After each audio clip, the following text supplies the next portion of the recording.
What is your favorite childhood snack? What just gives you like a nostalgia bomb? Gushers. Those were just iconic every day after school. I remember going home and opening up a pack of those. Guilty pleasure for sure when I was a kid, and probably still to this day if I allowed myself to buy them. Welcome back to Stacking Growth Snacks. I'm Steph Corniola, and I'm here with Evan Hughes, the VP of Marketing for Refine Labs, to talk about the Refine Labs philosophy on demand and media.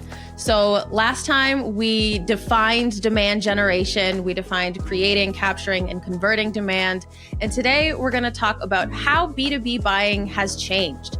How has marketing changed? How has buying changed? What's the evolution of buying behavior been from your observation? Really, when we think about it and zoom out, whether it's B2B, B2C, access to readily available information is the primary driver of change of buying behaviors, especially for B2B. We think about technology-forward companies. Technology for buyers, it's at our fingertips every day. We can self-educate, we can connect with peers, we can read reviews.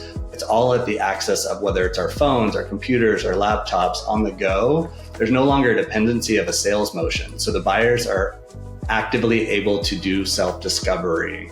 So it had to shift, right? Our approach had to shift to marketing. In 2015, this whole concept of lead generation was all the hype.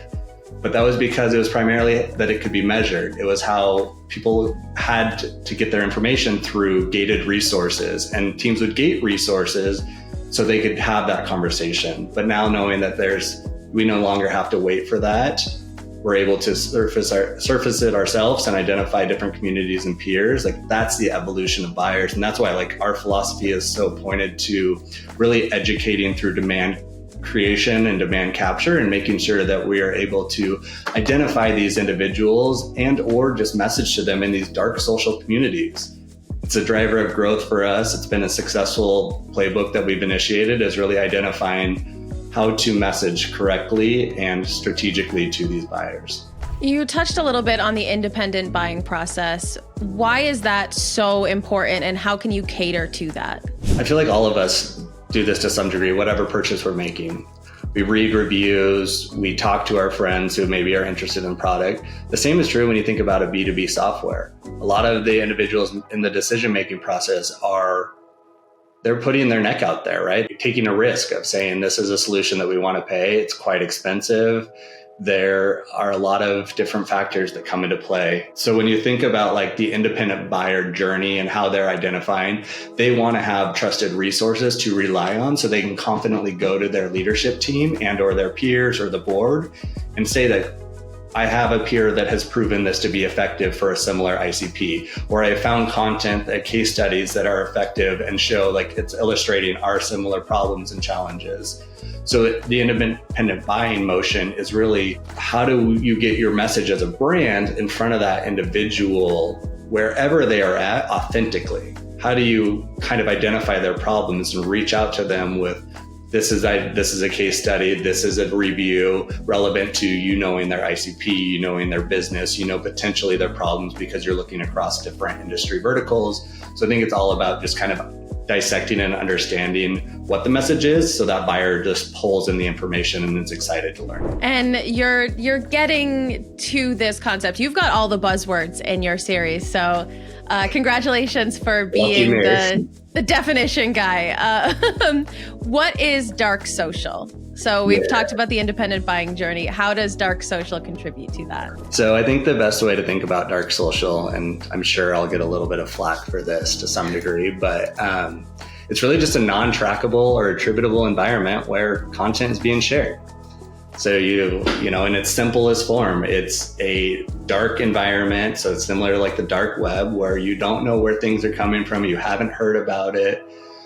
Things are being shared that aren't trackable because, UTMs are stripped, or any sort of marketing attribution tags are stripped from that as it moves between different communities. So that's kind of how I would define dark social. For our philosophy of demand creation, we're very much centered around educating consumers, as mentioned prior, in feed. So for all of our content that we put out there, it's for in feed consumption. And how to think about that is, we are conditioned just as a generation of kind of scrolling social media, we're just looking at what different friends are doing, but then we move it to like a from like a Facebook, Instagram to more of a LinkedIn, which is heavily more B2B focused buyers. It's still the same mentality. They're kind of scrolling through what are our peers doing, what are different industry leaders talking about. We want to be able to reach those individuals with authentic content that they are just scrolling by and happens to catch their attention. So like that's part of our core philosophy is creative is an absolute key component to success here, right? It has to catch attention and it has to be something that's interesting, but it also has to add value so that an individual doesn't click. Nobody wants to leave a platform to go learn about a $30,000, $40,000, $50,000 service, but if it catches their attention consistently enough, then that's where we start to generate that interest, that buzz. That's where demand generation and demand creation all kind of come together in an ecosystem. So as we roll that out with clients, or that kind of that mindset, and they're accepting that narrative of, oh, we can't necessarily track this, it's not attributable. It's harder for them to think about the success criteria there, but we have to change that narrative. And it's about getting that message in front of the right audience. So looking at demographic, firmographic insights from the creative that we put out there. It's educating them through different social channels, would be like the paid motion. There's also elements of like organic that are very kind of tangential to like our philosophy overall is you have to be in these communities where buyers are buying. So we talk about the evolution of the buyer. Well, the evolution of the buyer means they're in these different, private subreddit groups, private meta groups, they're in Slack communities, they're different Zoom meetings that aren't necessarily tracked. And word of mouth is such a key driver in growth for a lot of business. So having an organic like flywheel of content that's educating and immersing themselves naturally in those environments is key. Amazing. Thank you, Evan. Next time we are talking about results. So I'm excited and ready for that, but we're going to let you go for today and we'll see y'all next time. Awesome. Thanks, everyone.